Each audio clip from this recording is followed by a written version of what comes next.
अस्सलाम वालेकुम। आतिल भाई, जफर वालेकुम बात कर रहा हूँ अस्सलाम। कराची पाकिस्तान से। ज़फ़र भाई। कल गुज़िश्ता रोज़ आपकी एक वीडियो देखी थी। माशाल्लाह बहुत अच्छी वीडियो थी। अभी मेरा जो सवाल है वो रिलीजियसली तो नहीं है, ओके। लेकिन अपने जहन में जो एक चीज़ चल रही है उसको क्लियर करना चाहता हूँ। ओके जी। अ, जैसे मैंने उस क्वेश्चन में आपसे कहा था कि अरबी में पे नहीं होता, तो अरबी जो लोग जब पाकिस्तान को कहते हैं तो अलपाकिस्तान या पाकिस्तान कहते हैं। तो मुझे ये बताइएगा, क्या कहते हैं, मेरी नॉलेज के लिए और दूसरे साथियों की भी नॉलेज के लिए, कि अगर कोई अरबी बोलने वाला शख्स उर्दू लैंग्वेज सीखता है, तो फिर क्या वो उर्दू लैंग्वेज जब सीखेगा तो वो पे को पढ़ेगा और पे को फिर पे के ही प्रोनाउंसिएशन में अदा करेगा ज़बान से, या नहीं, या वो फिर पाकिस्तानी कहेगा, मतलब उर्दू में भी बात करेगा लेकिन पाकिस्तान कहेगा, पाकिस्तान नहीं कहेगा। अगर आप बता सकते हैं तो बड़ी मेहरबानी होगी। ये एक रिलीजियसली सवाल तो नहीं है, एक समझ लें, क्या कहते हैं ना, एक इल्म में इजाफा होगा हमारे। बहुत शुक्रिया, इंशाअल्लाह। अल्लाह हाफिज़। ज़फ़र भाई आपने एक ऐसा सवाल भेजा है। मैं बड़ा अपने आप को यूँ समझ लीजिए कि बहुत ही मेरे लिए इज़्ज़त और शरफ़ की बात है ये कि आप मुझे इस लायक समझते हैं कि हालांकि मेरी तो ख़ुद टूटी फूटी ज़ुबान है। मुझे याद आया मौलाना सैफ़ुर रहमान मुबारकपुरी साहिब अर्रहीक़ अल मख़तूम, वो जब आया करते थे तो इसी कमरे में ठहरा करते थे इंतकाल से पहले, जब उनको रियाज़ में रहते थे वो, और लेक्चर के लिए हम यहाँ बुलाते थे। तो सऊदी अरब में बहुत सारे लोग बर्र-ए-सग़ीर के बसे हुए हैं, बांग्लादेश के, पाकिस्तान के, इंडिया के। वो लोग जो कि मकातिब जालियात में दावती सरगर्मियों में मसरूफ़ हैं, उनमें भी एक कहीं ना कहीं मौलाना सफ़ीउर रहमान मुबारकपुरी ये फरमाया करते थे कि उर्दू भी अरबी ज़ुबान की तरह से बोलना उन्होंने शुरू कर दिया है। हालांकि हर ज़ुबान के बोलने का अंदाज़ या तलफ़ुज़ या तरीक़ा बिल्कुल मुख्तलिफ हुआ करता है। अगर हम फ़्रेंच देखें तो फ़्रांस की जो ज़ुबान है वो बिल्कुल मुख्तलिफ अंदाज से बोली जाती है। इसी तरीके से संस्कृत है, हिंदी है, उर्दू बिल्कुल मुख्तलिफ है। जैसे आपने बताया कि जनाब पाकिस्तान है।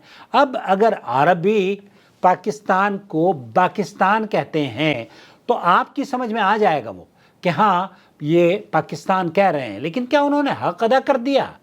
उन्होंने, अरबी ज़ुबान बोलने वाले ने अपना पैगाम आप तक पहुंचा दिया है, लेकिन ज़बान का हक अदा नहीं किया है। उसने कहीं ना कहीं यहाँ गलती की है। जैसे कि हिंदुस्तानी और पाकिस्तानी और बांग्लादेशी जो यहाँ पर रहते हैं ना, और ख़ास तौर पर वो बच्चे जो कि अरबी ज़ुबान को इतने उनको मतलब ऐसा अजीब व गरीब हो गया है कि उर्दू को भी वो अरबी के अंदाज में बोलते हैं। हालांकि सफ़ीउर रहमान मुबारकपुरी क्या कहा करते थे, वो ये कहते थे कि अरबी के मखारिज, उनके अल्फाज की अदायगी आप अगर करते हैं तो ये अरबी ज़ुबान की खूबसूरती है, लेकिन यही मखारिज अगर आप उर्दू ज़ुबान में इस्तेमाल करते हैं और उर्दू ज़ुबान को उन्हीं मखारिज के साथ उसी पुर करके और उसे कलकले के साथ और उसी अंदाज से बोलने की कोशिश करेंगे, बात तो समझ में आ जाएगी, लेकिन वो उर्दू का हक अदा नहीं हुआ। तो उर्दू का हक जब आप किसी ज़ुबान को बोलें तो दो हिस्से हैं। एक तो ये कि जैसे हम यहाँ पर आप सुनते हैं हिंदुस्तान और पाकिस्तान के अक्सर जो लोग हैं अरबी बोलते हैं, वो अपना मकसद हासिल कर लेते हैं, आपको समझा देते हैं।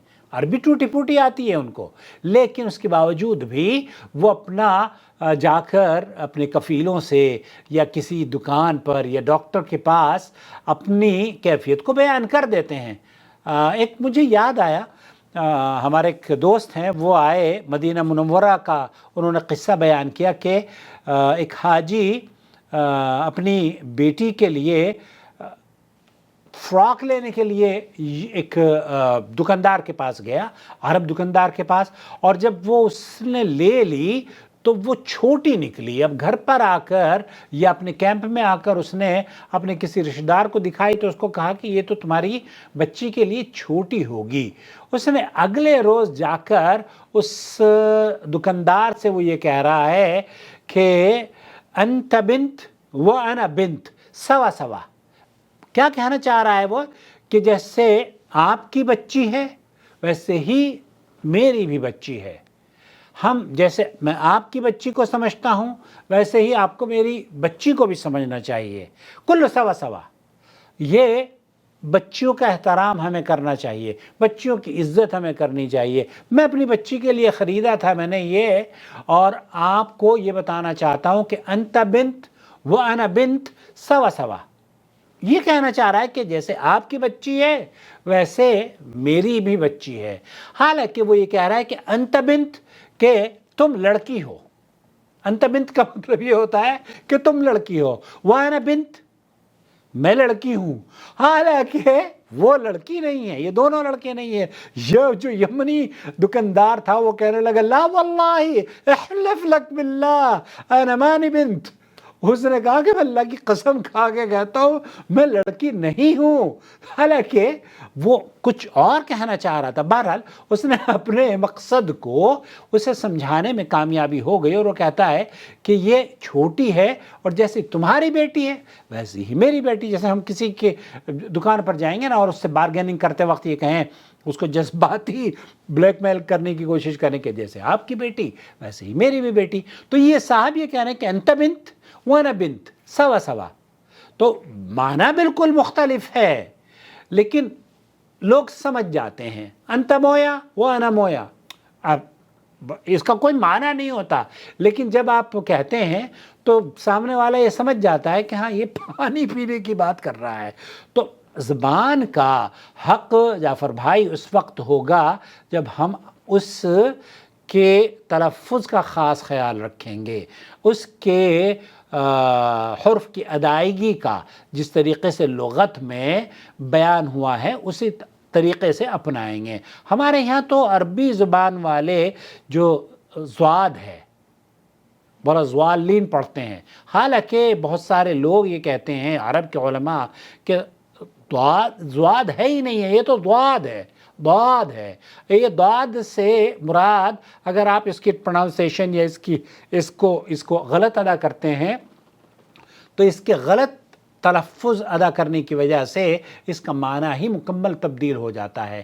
تو یہ معنی جب تبدیل ہو جائے گا ہو سکتا ہے کہ آپ کا مطلب حل ہو جائے، لیکن کیا زبان کا حق ادا کیا؟ ایک عربی اگر آپ کو کہتا ہے کہ انت پاکستانی، اس نے یہ آپ بھی سمجھ گئے کہ آپ پاکستانی ہیں، لیکن اگر عربی زبان میں پے نہیں ہوتا تو ہم اس کو سکھانے کی کوشش کریں گے کہ دونوں ہونٹوں کو ملا کے پیار سے کہیے پاکستان، یا پی کو ادا کیجئے پیار سے، تو پا کو ادا کریں گے آپ پیار سے تو انشاءاللہ ادا ہو جائے گا.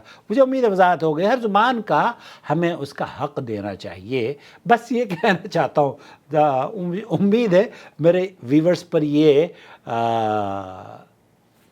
جو ویڈیو ہے گھرا نہیں گزرے گی. تھینک یو سو مچ. کیسی لگی پلیز مجھے ضرور بتائیے گا. اللہ ولی الذین آمنوا یخرجهم من الظلمات الى النور والذین کفروا اولیاؤهم الطاغوت یخرجونهم من النور الى الظلمات أولئك أصحاب النار هم فيها خالدون.